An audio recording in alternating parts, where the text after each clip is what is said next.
Hello friends, தெரிந்து கொள்வோம் தினமொரு மூலிகை பகுதியில் இன்றைக்கி நாம் பார்க்க போகிற மூலிகை அலோவேரான்னு சொல்லப்படக்கூடிய சோற்று கற்றாழை. இந்த சோற்று கற்றாழைக்கு அதிகப்படியான மருத்துவ குணங்கள் இருக்குது. அது என்னென்னு ஒன்று ஒன்றா பார்ப்போம். இந்த சோற்று கற்றாழையை நம்ம உணவாக உட்கொள்ளும் போது நோய் எதிர்ப்பு சக்தியை அதிகரிக்கும், உடலில் உள்ள நச்சுத்தன்மையை நீக்கி புத்துணர்ச்சியை ஏற்படுத்தும், உணவு செரிமானம் தொடர்பான எல்லா பிரச்சனையுமே சரி செய்யக்கூடியது இந்த சோற்று கற்றாழை. அது மட்டும் இல்லாமல் தோல் சுருக்கம், முகத்தில் ஏற்படக்கூடிய முகப்பருக்கள், இது மாதிரியான சரும பிரச்சனையும் சரி செய்யக்கூடியது இந்த சோற்று கற்றாழை. இந்த சோற்று கற்றாழை தோலை நீக்கிட்டு பார்த்தீங்கன்னா உள்ளே நுங்கு மாதிரியான ஒரு அமைப்பு இருக்கும்.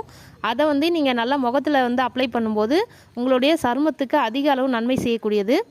அதே மாதிரி இதை நீங்கள் தேங்காய் எண்ணெயில் போட்டு காய்ச்சி நீங்கள் தலைக்கு தடவும் போது முடிக்கும் ரொம்பவே அதிக அளவு நன்மை செய்யக்கூடியது. மலச்சிக்கலை சரி செய்யக்கூடியது, மூட்டு வலி மற்றும் கை கால் வலி போன்ற பிரச்சனைக்கும் ஒரு நல்ல மருந்தாக இருக்கும் இந்த சோற்று கற்றாழை. உடலில் உள்ள கெட்ட கொழுப்பை நீக்கி உடல் எடையை குறைக்கும், தீப்புண்ணை கூட ஆற்றும் வல்லமை கொண்டது இந்த சோற்று கற்றாழை. ரத்தத்தில் உள்ள சர்க்கரையோட அளவை குறைச்சி நீரிழிவு நோயை கட்டுப்படுத்தும். இந்த கத்தாழையோட உள்ளே இருக்கக்கூடிய அந்த நுங்கு மாதிரியான பகுதியை நம்ம மிக்சியில் அரைச்சி அந்த தண்ணியை வச்சு வாய் கொப்பளிக்கும் போது பல்வலி, பல் சொத்தையை கூட சரி செய்யக்கூடியது.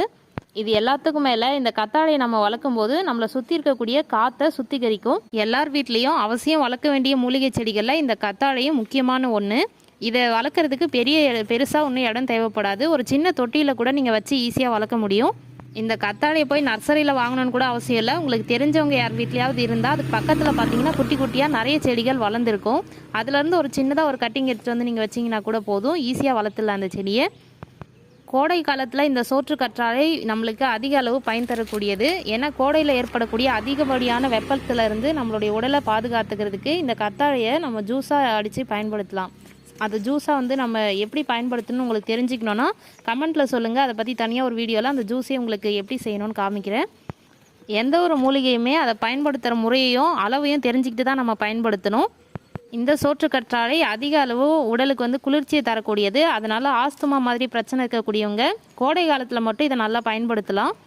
ஓகே ஃப்ரெண்ட்ஸ், இந்த பதிவு உங்களுக்கு பயனுள்ளதாக இருந்திருக்குன்னு நினைக்கிறேன். அடுத்ததாக இன்னொரு மூலிகையை பற்றி அடுத்த வீடியோவில் பார்ப்போம். Okay friends, thank you. Thanks for வாட்சிங்.